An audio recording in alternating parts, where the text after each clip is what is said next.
Welcome guys!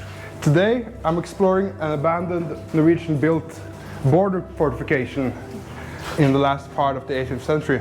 And actually here we got a gun, and we got a Victor. Hello. And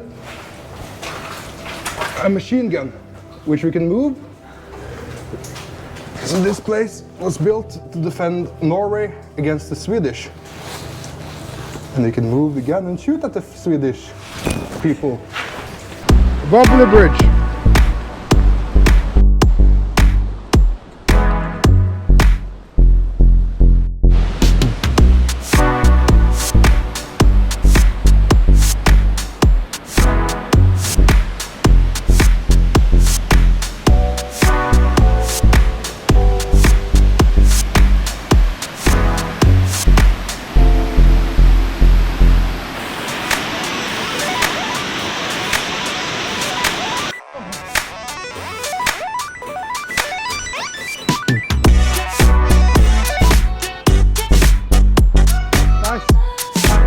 With me today I got Victor. Hello guys. Which is a friend from Asker, but he's moved here to study and do stuff. Thanks for the description. It's the perfect description. Oh, that's kind of nasty. Yeah, I don't think the chairs are in the best condition. Ammunition storage? Ammunition? Oh. Can't open it.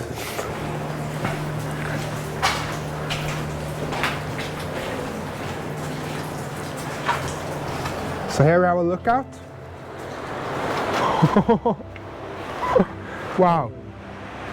Holy hell. We're tall up. This facility was built to have around, was it 67 persons? 78. 78 during time of mobilization. And it's not the only fortress. Let's walk out here and look at the amazing view. If you follow the wire, there's another fortress on the other side of the valley. And at the end of this valley is Sweden. And this is a really strategic position. And from this viewpoint, they had cable cars going over the river to the other fortifications.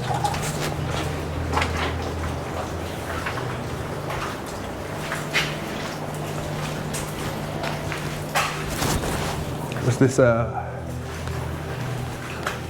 12-centimeter howitzer that would demolish the road and all advancing forces.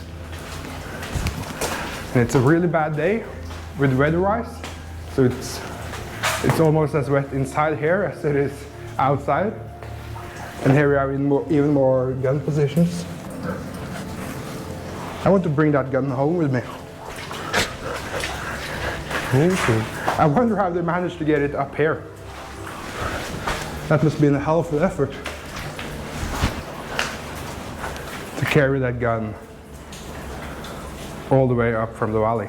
Probably weighs a ton. Couple of tons. Couple of tons.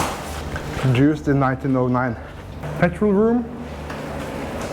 Guessing it was the storage fuel for the generators and stuff like that. A radio room.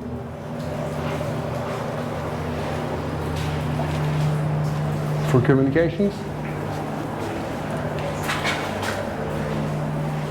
And machine room. Yeah, petrol powered generator.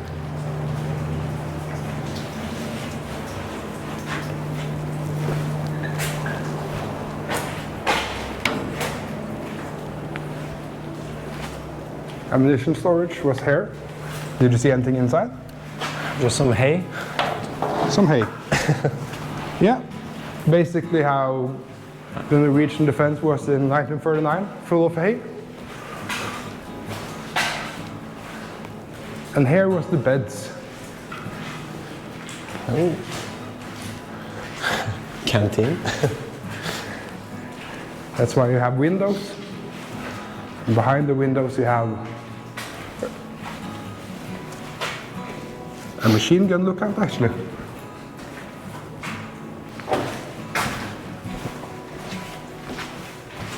It didn't say anything about this room. Probably another area for beds. This looks the same as the other. Cute oven.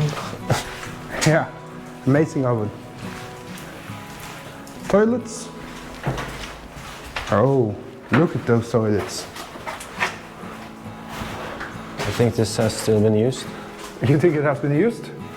Yeah, kind Oh. For some maintenance. Oh, scheiße. Oh my god.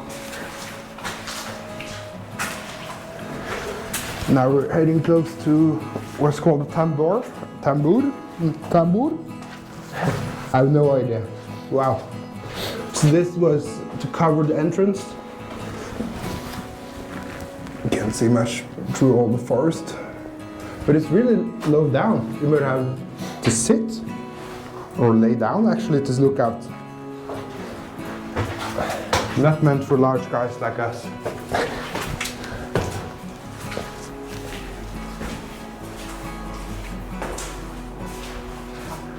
And what you can see along the stairs there are the old sewer cables or pipes. Genius. So this is the map of the site. A main corridor and 80 meters long, 90 meters. Oh yeah, you were right. It was 67. Here's the well. It's deep 1 meter, 2 meters, 1.5. Something like that. Not very deep for a well, but so be. And all the water that's coming down from the roof is, or I don't think it's drinkable now, but it would be drinkable. Now it's kind of rusty. Here was the kitchen. And the room for the food and water and other stuff. Another machine gun position. And here would be the second artillery piece.